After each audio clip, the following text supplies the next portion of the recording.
Maths கிளீனை தரும் 3 கட்டிகளுடனான Vim maths கட்டி 30 ரூபாய் மேக்ஸ் அமைப்புடன். வணக்கம், இது ஐபிசி தமிழின் இன்றைய பிரதான செய்திகள். முதலில் தலைப்புச் செய்திகள். யாழில் விசேட அதிரடி படையினரின் சுற்றி வளைப்பில் 13 பேர் கைது. அரசாங்கத்திலிருந்து வெளியேற தயாராகும் மகிந்த அணி.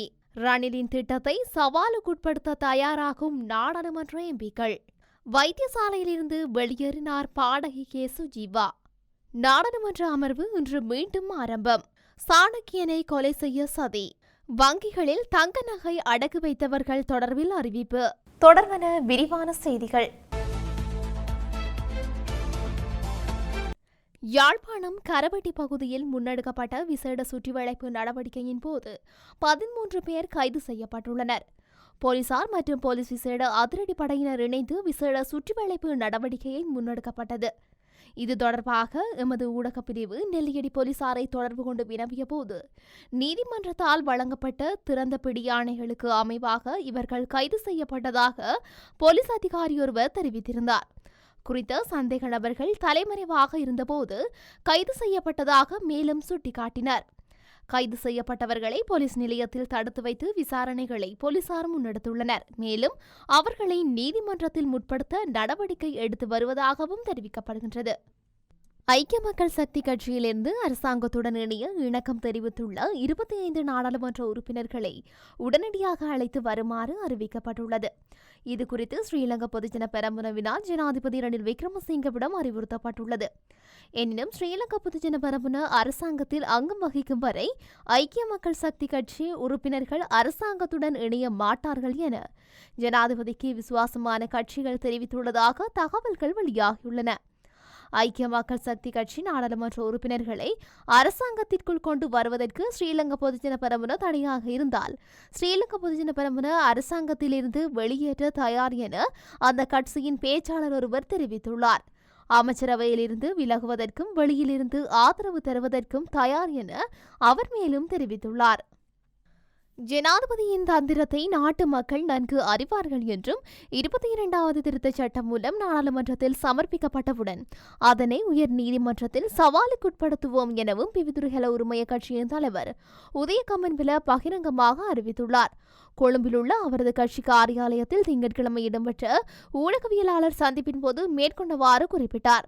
அவர் மேலும் தெரிவித்ததாவது, அரசியலமைப்பின் பிரகாரம் ஜனாதிபதி தேர்தல் இடம்பெறும் என்று நாட்டு மக்கள் எதிர்பார்த்துள்ள நிலையில் மக்களை குழப்பத்துக்குள் தள்ளும் வகையில் அரசியலமைப்பின் 22வது திருத்தம் சமர்ப்பிக்கப்பட்டுள்ளது. அரசியலமைப்பின் 19வது திருத்தம் உருவாக்கப்படும் போது அதன் 83 உறுப்புரை திருத்தம் செய்ய மறந்துவிட்டோம்.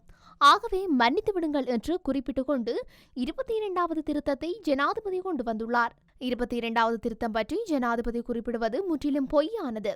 ஜனாதிபதியின் பதவிக்காலம் தொடர்பில் அரசியலமைப்பின் உறுப்புரை திருத்தப்பட்டு 6 வருட பதவிக்காலம் 5 வருடங்களாக குறைக்கப்பட்டது. 83 உறுப்புரையில் 6 வருடங்கள் என்று குறிப்பிடப்பட்டுள்ள திருத்தம் செய்தாலும் செய்யாவிடனும் எந்தவித பயனும் கிடையாது. அதனால் ஜனாதிபதி தேர்தலுக்கு எவ்வித பாதிப்பும் ஏற்படாது. இதனை உயர்நீதிமன்றமும் பலமுறை உறுதிப்படுத்தியுள்ளது. அரசியலமைப்பின் 19வது திருத்தத்தில் 83 உறுப்புரையை திருத்தம் செய்ய முடியாமல் போனது என்று குறிப்பிடுவதை ஏற்க முடியாது. அந்த உறுப்புரையை திருத்தம் செய்ய நாடாளுமன்றத்தில் 3/2 பெரும்பான்மையுடன் மக்கள் வாக்கெடுப்புக்கும் செல்ல வேண்டும் என்று தெளிவாக குறிப்பிடப்பட்டுள்ளதால் அவ்விடயம் குறித்து அவதானம் செலுத்தவில்லை என்றார்.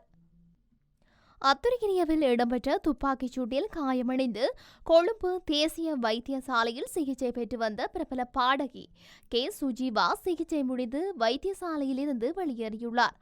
கடந்த ஜூலை மாதம் 8ஆம் திகதி அத்துருகிரியவில் பச்சை குத்தும் நிலைய திறப்பு விழாவில் மேற்கொள்ளப்பட்ட துப்பாக்கி பிரயோகத்தில் கிளப் வசந்த மற்றும் நயனவசுல விஜயசூரி என்ற 37 வயதான நபரே உயிரிழந்தார். இந்த துப்பாக்கிச்சூட்டு சம்பவத்தில் பாடகி கே சுஜீவா மற்றும் கிளப் வசந்தவின் மனைவி உள்ளிட்ட 4 காயமடைந்தனர். இந்த நிலையில் சுஜீவா ஆரம்பத்தில் தீவிர சிகிச்சை பிரிவில் சிகிச்சை பெற்று வந்ததாகவும் காலில் ஏற்பட்ட காயங்கள் குணமடைந்ததை அடுத்து மருத்துவ ஆலோசனையின் அடிப்படையில் சுஜீவா வைத்தியசாலையிலிருந்து வெளியேறியதாகவும் வைத்தியசாலை வட்டாரங்கள் தெரிவித்துள்ளன.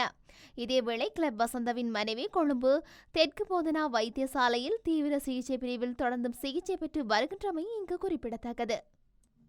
பிரதி சபாநாயகர் அஜித் ராஜபக்ச தலைமையில் இன்று ஆரம்பமாகியுள்ள நாடாளுமன்ற அமர்வானது 26ஆம் தேதி வரை நடைபெறும் என நாடாளுமன்ற தகவல்கள் தெரிவித்துள்ளன.